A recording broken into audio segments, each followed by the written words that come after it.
সাগু বা সাবুদানা নামটির সাথে আমরা মোটামুটি সবাই পরিচিত। এটি দেখতে অনেকটা ছোট, সাদা, দানাদার মুক্তার মতো হয়ে থাকে। ইংরেজিতে একে সাগু পার্ল বলে। আগে শিশু ও রোগীদের খাবার হিসেবে সাগু ব্যবহৃত হলেও বর্তমানে বিভিন্ন মজাদার রেসিপি তৈরি করতে এই উপাদানটি ব্যবহৃত হয়।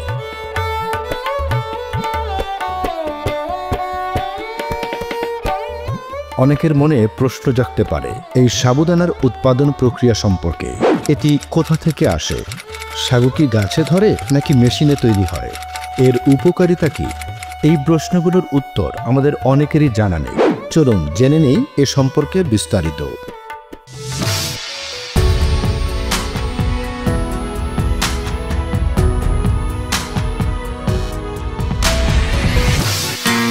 সাবুদানা আসলে তৈরি হয় টাপিওকা নামক এক ধরনের স্টার্চ থেকে।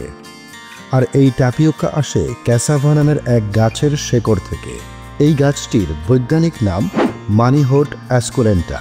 এই ক্যাসাভা গাছ আলুর মতো দেখতে এক ধরনের মোটা শেকড় তৈরি করে, যেটি মূলত এই স্টার্চের উৎস।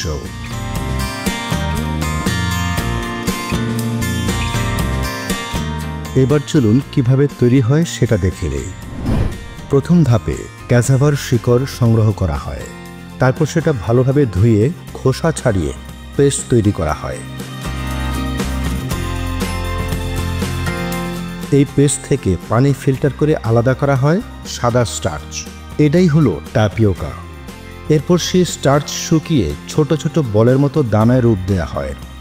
এই ছোট দানাই পরবর্তীতে সাবুদানা নামে আমাদের বাজারে আসে।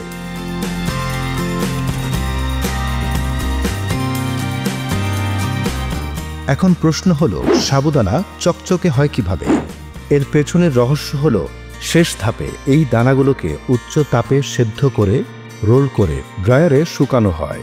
তখনই এগুলো গোল, মসৃণ ও চকচকে সাদা রং পায়। এই পুরো প্রক্রিয়া বেশ সময় সাপেক্ষ, কিন্তু ফলাফল দারুণ উপাদেয়।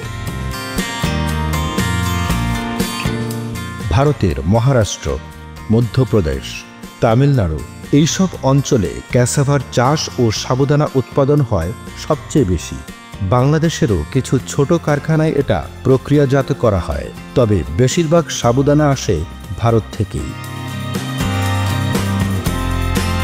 এখন আসা যাক সবচেয়ে আলোচিত প্রশ্নে, সাবুদানা খাওয়া কি শরীরের জন্য ভালো না খারাপ? সাবুদানা মূলত কার্বোহাইড্রেটে ভরপুর।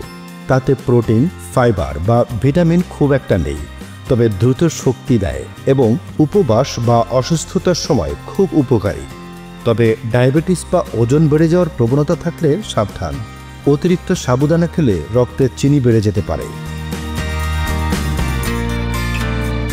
এই ভিডিও ভালো লেগে থাকলে একটা লাইক দিন, কমেন্টে লিখে জানান আপনি কিভাবে সাবুদানা খেতে পছন্দ করেন। আর বাংলায় এরকম মজার বিজ্ঞানভিত্তিক কন্টেন্ট পেতে এখনই সাবস্ক্রাইব করুন আমাদের চ্যানেল। ধন্যবাদ, দেখা হবে পরের ভিডিওতে।